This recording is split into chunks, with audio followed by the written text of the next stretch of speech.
Hello students, welcome back to Gupta classes. This is lecture number 5, thermodynamic properties and its types. ठीक है, तो thermodynamic properties होती क्या है इसके बारे में हम लोग देखते हैं। तो ये क्या होते हैं, दीज आर दी कैरेक्टरिस्टिक। ये क्या होते हैं, कैसे कैरेक्टरिस्टिक्स होती हैं जिनको जो है हम जो सिस्टम है उसके स्टेट के बारे में पता चलता है। ठीक है, सिस्टम के स्टेट और कंडीशन के बारे में पता चलता है। उस वेरिएबल्स या कैरेक्टरिस्टिक को हम क्या कहते हैं, थर्मोडायनेमिक प्रॉपर्टीज। मतलब थर्मोडायनेमिक प्रॉपर्टीज ऐसे वेरिएबल्स होते हैं जिनसे जो है किसी सिस्टम के स्टेट और कंडीशन के बारे में पता चलता है।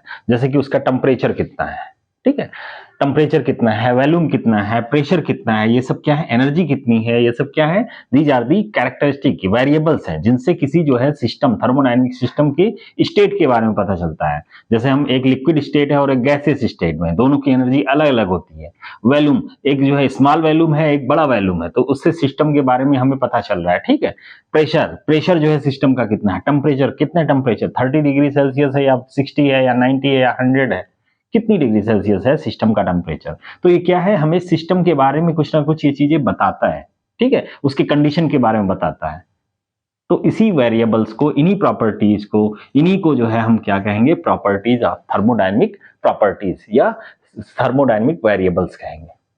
ठीक है, पहली बात तो इसमें क्या क्या चीजें होनी चाहिए इसको हम देखते हैं। इट इज मीजरेबल, ये क्या होना चाहिए, ये कैरेक्टरिस्टिक के बारे में हम बात कर रहे हैं अब कि जो है जो ये हमारे पास वेरिएबल या प्रॉपर्टीज है, ये कैसे होने चाहिए, मीजरेबल। मतलब इनको हम आसानी से माप सकते हैं। मीजरेबल मतलब माप सकते हैं, आसानी से जा सकता है, नापा जा सकता है।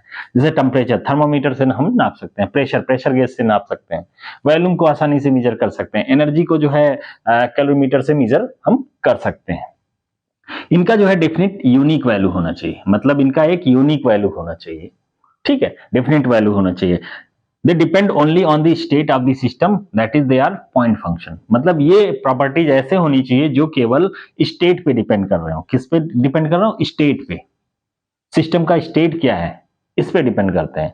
दैट इज, ये क्या है, पॉइंट फंक्शन होते हैं। पॉइंट फंक्शन मतलब ये केवल जो है पर्टिकुलर पॉइंट पे डिपेंड करते हैं, इनिशियल और फाइनल वैल्यू पे डिपेंड करते हैं। ये डिपेंड नहीं करते हैं कि जो है इनिशियल से फाइनल वैल्यू कैसे पहुंचा गया है, कैसे उसका पाथ फॉलो हुआ है।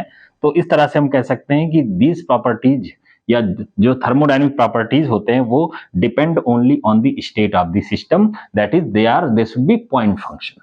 ठीक है, नेक्स्ट पॉइंट है, it is differentiable, it's differential is exact. मतलब ये जो प्रॉपर्टीज हैं इनका अगर डिफरेंशियल लिया जाए तो क्या होगा, एग्जैक्ट डिफरेंशियल होगा। एग्जैक्ट डिफरेंशियल का क्या मीनिंग है, इसके लिए जो है हम लोगों ने जो है आपने 12th में पढ़ा होगा मैथमेटिक्स में कि कोई भी फंक्शन एग्जैक्ट डिफरेंशियबल होगा कि नहीं होगा, उसके लिए जो है हम कंडीशन चेक करते हैं। तो इसको भी देख लेते हैं।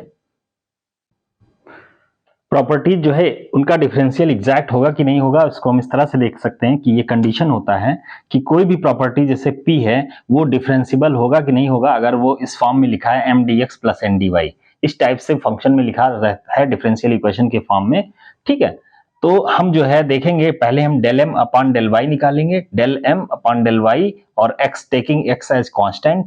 अगर ये del N upon del X के बराबर है taking Y as a constant, तो हम कह सकते हैं कि फंक्शन ये क्या होगा, एग्जैक्ट होगा। और हम कह सकते हैं एग्जैक्ट जब है तो ये क्या है, ये जो है प्रॉपर्टीज ऑफ द सिस्टम है, थर्मोडायनेमिक प्रॉपर्टीज है, इसको हम कह सकते हैं। ठीक है, ये हम क्लियर कर सकते हैं। और जो है पहले हम LHS निकालेंगे, del M upon del y taking x as constant, फिर हम राइट हैंड साइड निकालेंगे और दोनों को देखेंगे, अगर इक्वल आ रहा है तो हम कह सकते हैं कि जो है ये थर्मोडायनेमिक प्रॉपर्टीज है। ठीक है, अब हम देखते हैं कि थर्मोडायनेमिक प्रॉपर्टीज कितने टाइप के होते हैं। प्रॉपर्टीज, जो थर्मोडायनेमिक प्रॉपर्टीज होते हैं मेनली दो टाइप से होते हैं।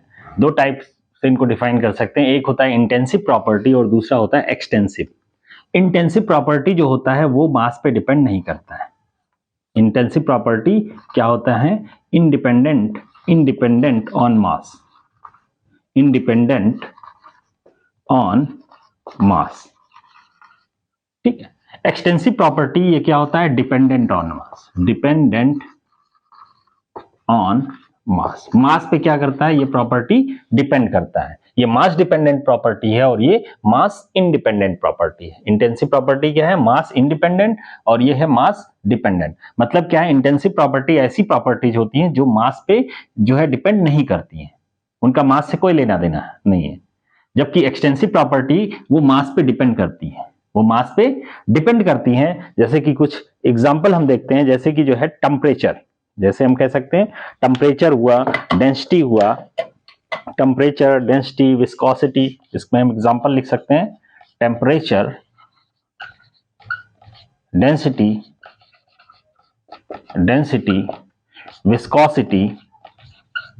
विस्कोसिटी, ये प्रॉपर्टीज क्या हैं? ये मास पे जो है डिपेंड नहीं करती हैं, इंडिपेंडेंट ऑफ द मास है। और भी कह सकते हैं थर्मल कंडक्टिविटी,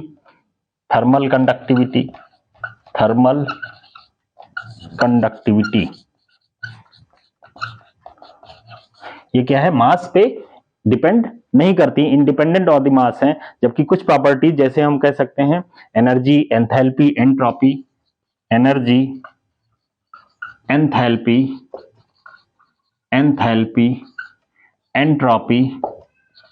एंट्रोपी, ये जो प्रॉपर्टीज हैं ये क्या है? ये मास पे डिपेंड करती है, ये मास पे डिपेंड करती हैं। और भी हम प्रॉपर्टीज लिख सकते हैं जैसे कि वॉल्यूम भी क्या है? मास पे डिपेंड करती है।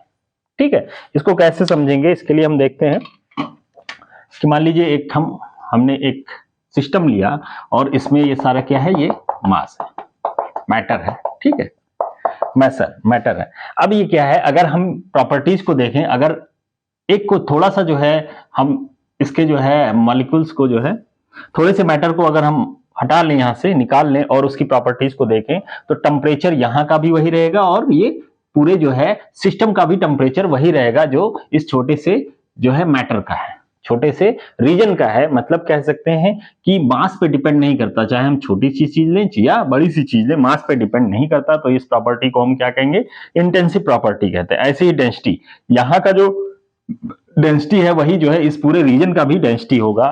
थर्मल कंडक्टिविटी की बात करें, विस्कोसिटी, जितना यहाँ विस्कस होगा जो वही विस्कोसिटी यहाँ पे भी होगी, तो उसको हम क्या कहते हैं? जो है, क्योंकि ये इंडिपेंडेंट ऑन मास है इसीलिए इसको हम क्या बोलेंगे? Intensive property. क्या बोलेंगे? Intensive property. जबकि एक्सटेंसिव प्रॉपर्टी क्या है? मास पे डिपेंड करती है। ठीक है, जैसे एनर्जी की बात करें तो इतने से छोटे पार्ट में एनर्जी क्या होगी? लेस होगी, छोटे से पार्ट में एनर्जी लेस होगी, जबकि इसमें क्या होगी? मोर होगी, ज्यादा होगी। मतलब क्या है? ये मास पे डिपेंड कर रहे हैं, इसीलिए इसको कहते हैं हम एक्सटेंसिव प्रॉपर्टी। एंथैल्पी की बात करें तो टोटल एनर्जी होती है मैटर का, तो ये भी जो है छोटा अमाउंट है, तो उसमें जो है एनर्जी कम होगी, बड़े जो है रीजन में बड़े अमाउंट की एनर्जी क्या होगी? ज्यादा होगी। वॉल्यूम की बात करें तो छोटा सा जो है रीजन में ले लिया, इसका वॉल्यूम कम होगा, और बड़ा सा रीजन ले लिया, इसका वॉल्यूम ज्यादा होगा। तो हम कह सकते हैं कि ये सारी प्रॉपर्टीज जो है वो क्या है? एक्सटेंसिव प्रॉपर्टी है। जबकि यहाँ पे जो प्रॉपर्टीज लिखी हुई है वो सब क्या है? इंटेंसिव प्रॉपर्टी है। इस तरह से हम जो है थर्मोडायनेमिक्स प्रॉपर्टीज को दो भागों में डिवाइड कर सकते हैं, दो टाइप से क्लासिफाई कर सकते हैं, intensive property and extensive property.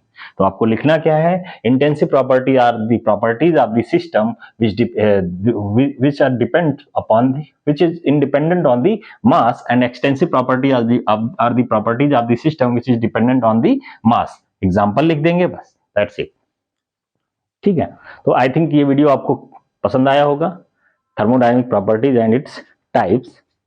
Next जो नेक्स्ट वीडियो होगा वो मैं आपको इक्विलिब्रियम कंडीशन के बारे में बताऊंगा। तो थैंक यू वेरी मच।